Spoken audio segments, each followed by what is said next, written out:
পুরনো কায়দায় ফিরছে কি বিএনপি জামাত? এই প্রসঙ্গটা নিয়ে আপনাদের সামনে এই মুহূর্তে কথা বলবো। গতকালকে এইরকম একটি বিষয় নিয়ে কথা বলেছি যে একটি মৃত্যু কি জামাতের সব হিসেব নিকেশ পাল্টে দিয়েছে। হ্যাঁ, সেটিরই বলা যায় ফলো আপ আলাপ করতে এসছি। গত পরশু জামাত আমির ডক্টর শফিকুর রহমান রয়টার্সকে একটি সাক্ষাৎকার দিয়েছেন এবং সাক্ষাৎকারে তিনি বলেছেন যে তারা ঐকমত্যের সরকার করতে চায়, কমপক্ষে আগামী 5 বছর, মানে একটা তারা একটি ঐকমত্যের সরকার প্রত্যাশা করে। কেন প্রত্যাশা করে? গত পরশু যে মুহূর্তে বেগম খালেদা জিয়ার জানাজার প্রস্তুতি চলছে, ঠিক সেই মুহূর্তে জামাত আমির রয়টার্সকে সাক্ষাৎকার দিচ্ছেন এবং সাক্ষাৎকার দেওয়ার পরেই তিনি জানাজায় উপস্থিত হয়েছেন। আসলে একটা মৃত্যু সব হিসাব পাল্টে দিয়েছে। আমরা বেশ কয়েক মাস যাবৎ লক্ষ্য করছিলাম যে জামাত এককভাবে এই যে সামনে যে পাতানো নির্বাচনটা হতে যাচ্ছে, একপাক্ষিক নির্বাচন। আমরা বারবারই বলে থাকি যে বাংলাদেশের দুটো রাজনৈতিক দল, একটি বিএনপি, একটি আওয়ামী লীগ। আওয়ামী লীগকে সাইড লাইনে পাঠিয়ে দেওয়া হয়েছে। সেই জায়গা থেকে যেহেতু একপাক্ষিক নির্বাচন, সেখানে নির্বাচনী টেম্পার করে বা নির্বাচনী কারচুপি করে জামাত আসলে এককভাবে ক্ষমতায় আসতে চেয়েছিল, যার লক্ষ্যে জামাত ইসলামী দলগুলোকে নিয়ে একটা 10 দলীয় জোটও করেছে। কিন্তু বিধিবাম 30 ডিসেম্বর বেগম খালেদা জিয়ার মৃত্যু পরবর্তী সময়ে যে বাংলাদেশের অনুভূতিটা এইভাবে চেঞ্জ হয়ে যাবে। হ্যাঁ, আমি বলছি যে একপাক্ষিক নির্বাচন, আওয়ামী লীগ যদি নির্বাচনে আসে বা আসতো তাহলে হিসাবটা কিন্তু ভিন্ন রকম হতো। যেহেতু আওয়ামী লীগ নেই না, সেহেতু আওয়ামী লীগের ভোট জামাত ভাগ বসানোর যে একটা চিন্তা, সেই চিন্তাটাও আসলে বাস্তবায়ন হবে না। আমি গতকালকেও বলেছি যে আওয়ামী লীগের ভোট অন্য কোথাও যাবে না। আওয়ামী লীগের লোকজন, সমর্থক ভোটই দিতে যাবে না। ভোটটা হবে অর্ধেক জনগোষ্ঠীর মধ্যে। এই অর্ধেক জনগোষ্ঠীর মধ্যে এখন চিন্তিত হয়ে পড়েছে মৃত্যুর কারণে, বেগম খালেদা জিয়ার মৃত্যুর কারণে জামাত চিন্তিত হয়ে পড়েছে যে ক্ষমতা তো আর হলো না, এখন তাহলে কি করা? এখন তাহলে বিএনপির সাথে যে কোনো ভাবে নেগোশিয়েট করতেই হবে। এবং তারই প্রেক্ষিতে পরশুদিন রয়টার্সের সাক্ষাৎকার এবং গতকাল সন্ধ্যাবেলা আমরা দেখলাম জামাত আমির সদল বলে বিএনপির ভারপ্রাপ্ত চেয়ারম্যান তারেক রহমানের ডেরায় হাজির হয়ে গেছেন এবং হাজির হয়ে তিনি বৈঠক শেষে সংবাদ মাধ্যমকেও বলেছেন যে তারা একসাথে কাজ করতে চায়। শুধু তাই নয়, জামাতের বাচ্চারাও কিন্তু গতকালকে তারেক রহমানের সঙ্গে সাক্ষাৎ করেছেন। জামাতের বাচ্চারা বলতে আমি এই মুহূর্তে বলতে চাইছি যে ডাকসু তো শিবির দখল করেছে, আপনারা জানেন। সেই ডাকসুর নেতারাও কিন্তু গতকালকে তারেক রহমানের সাথে দেখা করেছে, কারণ তাদের মাথা খারাপ যে ক্ষমতা তো যেহেতু বিএনপির হাতে চলে যাচ্ছে, তারা যদি বিরোধী দলে থাকে তাহলেও কিন্তু আরেক দৌড়ের উপর থাকতে হবে। এই দৌড় থেকে মুক্তি পাওয়ার জন্যই তারা ক্ষমতার অংশীদার হতে চায়, মন্ত্রী হতে চায়। এবং ক্ষমতার অংশীদার হলে এই যেভাবে সারা দেশে দখলদারিত্ব কায়েম করে আছে, এই দখলদারিত্বটা বজায় থাকবে এবং 5 বছরে মাজাটা আরো শক্ত হবে। এবার যে স্বপ্নটা দেখেছিল যে এককভাবে ক্ষমতায় যাবে, 5 বছর যদি শরিক হিসেবে ক্ষমতায় থাকে তাহলে তারা মনে করছে যে পরবর্তীতে এককভাবে ক্ষমতায় যাবে। জামাত আসলে আমাদের সবার সহযোগিতায় ফুলে ফেপে উঠেছে, এর দায় কেউ এড়াতে পারে না। বিএনপির তো বটেই, বিএনপির প্রতিষ্ঠাতা প্রেসিডেন্ট জিয়াউর রহমানের হাত ধরে বাংলাদেশে জামাতে ইসলামের রাজনীতি উন্মুক্ত হয়েছে। বিএনপি চেয়ারপারসন বেগম খালেদা জিয়ার হাত ধরে জামাতে ইসলামী ক্ষমতার স্বাদ পেয়েছে। তাদের গাড়িতে জাতীয় পতাকা উঠেছে, কোথাও হয়নি। জামাতের বয়স 84 বছর। এই 84 বছরের ইতিহাসে জামাত কোথাও ক্ষমতার স্বাদ পায়নি, এমনকি জন্মস্থান পাকিস্তানে পর্যন্ত পায়নি। লাহোরে জামাতের জন্ম, জামাতে ইসলামী হিন্দ লাহোরে জন্ম। সেই পাকিস্তানে জামাত আজ পর্যন্ত সুবিধা করতে পারেনি, বাংলাদেশের ক্ষমতার স্বাদ পেয়েছে। এখন তারা স্বপ্নে বিভোর পূর্ণ ক্ষমতার। এবং এসবের প্রেক্ষিতে আরো একবার সদ্য প্রয়াত খালেদা জিয়ার দল বিএনপির সঙ্গে জোট করার বার্তা দিল বাংলাদেশ জামাতে ইসলামী।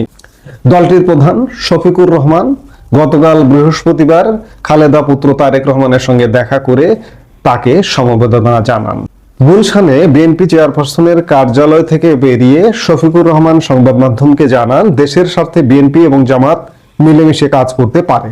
তারেক এবং বিএনপি নেতারাও একই মত ব্যক্ত করেছেন বলে দাবি করেন শফিকুর রহমান।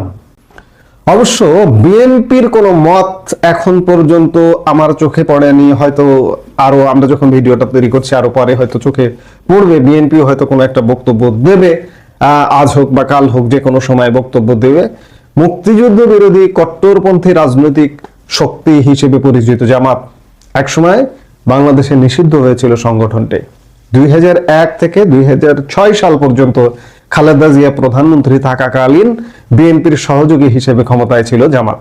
পরবর্তী সময়ে দুই দলের গাঁট ছাড়া ছিন্ন হয়। বৃহস্পতিবার তারেকের সঙ্গে সাক্ষাতের পর জামাতের প্রধান বলেন, অতীতে একসঙ্গে কাজ করেছি, ভবিষ্যতেও করব।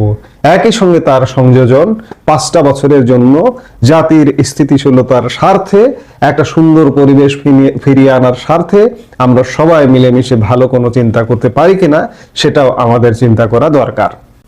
আমরা এটাও বলেছি, নির্বাচনের পরপরই সরকার গঠনের আগেই আমরা বসবো, খোলা মনে কথা বলবো, জাতির জন্য আমরা চিন্তা করব, জাতির জন্য আমরা সিদ্ধান্ত নেব। ডক্টর শফিকের মন্তব্য থেকে স্পষ্ট যে ভোটের আগে জোট না হলেও নির্বাচনের পর বিএনপির সঙ্গে জোটে যেতে চান তারা। আমি আগেই বললাম যে দুদিন আগেই সংবাদ সংস্থা রয়টার্সকে দেওয়া সাক্ষাৎকারে জামাত প্রধান বলেছিলেন, আমরা ন্যূনতম 5 বছর একটি স্থিতিশীল জাতি দেখতে চাই। সেই লক্ষ্যে যদি রাজনৈতিক দলগুলি একত্রিত হয় তাহলে আমরা একসঙ্গে সরকার পরিচালনা করব। যাই হোক, বুঝতেই পারছি আমরা যে জামাতের অবস্থানটা এই মুহূর্তে কি। এখন আমি গতকালকের কন্টেন্টেও প্রশ্ন তুলেছিলাম যে বিএনপির এককভাবে ক্ষমতায় যাবার সুযোগ আছে সব পরিস্থিতিতে। গাছের ডালপালাও এখন বলছে, জোয়ারটা এমন উঠেছে যেহেতু আওয়ামী লীগ নেই, আওয়ামী লীগের অনুপস্থিতিতে, যে গাছের ডালপালা, চেয়ার টেবিল, পোকা মাকড় সবকিছু বলছে যে বিএনপি ক্ষমতায়। এখন বিএনপি ক্ষমতায়, বিএনপি জামাতের সাথে জোট করবে কেন? জোট তো করার প্রয়োজন নেই, কারণ বিএনপি 150-র বেশি আসন পাবে, 200 আসন পাবে, বা যেটি হোক, যত আসনে পাক। জোট করবে, হয়তো জোট করতেও পারে, আগের কায়দা ফিরতেও পারে, কারণ বিএনপি যদি এককভাবে ক্ষমতায় থেকে একক মন্ত্রিসভা গঠন করে, দেশ চালানো কঠিন হবে। আমি গতকালকেও বলেছি, আজকেও বলছি, জামাত তটস্থ করে মারবে। আবার বিএনপি যে আওয়ামী লীগকে ফেরাবে এই আশাটা আসলে করা যায় না, কারণ আমরা প্রতিনিয়ত হিংসা দেখেছি, জানাজা অনুষ্ঠানে পর্যন্ত হিংসার বক্তব্য দিতে দেখেছি। আওয়ামী লীগকে আওয়ামী লীগের নিজের চিন্তাই করতে হবে। আর আওয়ামী লীগের চিন্তা কেন করবে না? আওয়ামী লীগ কেন চিন্তা করবে না? আওয়ামী লীগ কি এই যে 2006 সালে, আবার উদাহরণগুলো বারবার চলে আসে, এই যে জামাত বিএনপি একজোট ছিল, একজোট ছেলে থেকে একটা পাতানো নির্বাচন করতে চেয়েছিল 2006 সালেও, নিজেদের পাতানো তত্ত্বাবধায়ক সরকার দিয়ে। এই আওয়ামী লীগে কিন্তু সেই সময় লগি বৈঠার আন্দোলন করে এদেরকে পতন ঘটিয়ে 1/11-এর একটা সরকার গঠিত হয়েছিল। আজকে বাংলাদেশের অবস্থা কিন্তু সেদিকেই, আবার একটা একপাক্ষিক নির্বাচনের দিকে যাচ্ছে। এই মুহূর্তে আওয়ামী লীগের শক্তি সামর্থ্য আমরা দেশবাসী আসলে দেখতে পাচ্ছি না, কিন্তু আজকে শক্তি নাই। 2 মাস পরে যে শক্তি সামর্থ্য নিয়ে আওয়ামী লীগ হাজির হবে না, এটিও কিন্তু বলা যায় না। এটি স্পষ্ট যে সার্বিক বিচার বিশ্লেষণে জামাতের যে ভাষা, জামাতের যে কথা, তাতে মনে হচ্ছে যে বিএনপি জামাত আবার আগের কায়দায় ফিরতে চাইছে, 2001-06 কায়দায় ফিরতে চাইছে। 2001-06 কায়দায় যদি ফেরে আওয়ামী লীগের জন্য কঠিন হবে, কিন্তু পরিস্থিতি যত কঠিন তত ফেরাটা আওয়ামী লীগের জন্য যদি কঠিন না হয়, আওয়ামী লীগ মনে করবে আমাকে কেউ ফিরিয়ে দেবে, বিএনপি ফিরিয়ে দেবে, ভারত ফিরিয়ে দেবে, সেনাবাহিনী ফিরিয়ে দেবে, অমুক ফিরিয়ে দেবে, তমুক ফিরিয়ে দেবে, না। আওয়ামী লীগের জন্য যত কঠিন হবে পরিস্থিতি, তত আওয়ামী লীগের জন্য ফেরা ত্বরান্বিত হবে। দেয়ালে পিঠ থেকে গেলে মরণ কামড় দিতে চাইবে আওয়ামী লীগ, আওয়ামী লীগ ফিরতে চাইবে খুব স্বাভাবিকভাবে। আর 2001-06 আমলটার কথা যদি বাংলাদেশের মানুষ, আজকের প্রজন্মের এটা জানার কথা না, 2001-06 আমল যারা দেখেছে, বাংলাদেশের মানুষ অন্ততপক্ষে সেই পরিস্থিতি চাইবে না। গত 1.5 বছর ইউনূসের শাসন দেখছে, অতিষ্ঠ হয়ে গেছে। বিএনপি জামাতের যদি আবার একটা জোট সরকার হয়, সেই সময়টাও 1.5 বছর যাবে না, কয়েক মাসেই মানুষ অতিষ্ঠ হয়ে যাবে, আওয়ামী লীগ ফিরবে। এখন দেখার বিষয় যে শেষ পর্যন্ত আর মাত্র খুব বেশি দিন তো নেই, মাত্র 6 সপ্তাহ। এই 6 সপ্তাহ পর কি হয়, কারণ 6 সপ্তাহ পরের ক্ষমতার ভাগ বাটোয়ারা নিয়ে ইতিমধ্যে জামাত কিন্তু ঘুরে বেড়াচ্ছে। বিএনপি যদি জামাতের এই ফাঁদে আবার পা দেয়, গত 1.5 বছর জামাতের বিভিন্ন ফাঁদে পা দিয়ে বিএনপির অনেক ক্ষতি হয়েছে। বিএনপি কদিন আগে অজনপ্রিয় ছিল, প্রচন্ড অজনপ্রিয়, যার বহিঃপ্রকাশ ছাত্র সংসদ নির্বাচনগুলো, এবং নানাভাবে অজনপ্রিয় ছিল। সাময়িক সিম্প্যাথি আছে, এটা কয়দিন থাকবে? 7 দিন, 15 দিন, 1 মাস। আবারও যদি সেই তাণ্ডবের সময় বাংলাদেশ ফিরে আসে, জনপ্রিয়তা হারিয়ে যেতে সময় লাগবে না। জনপ্রিয়তা স্রোতের মতো, নদীর স্রোতের মতো এক জায়গায় স্থির থাকে না, এটা শুধু ভেসে যায়।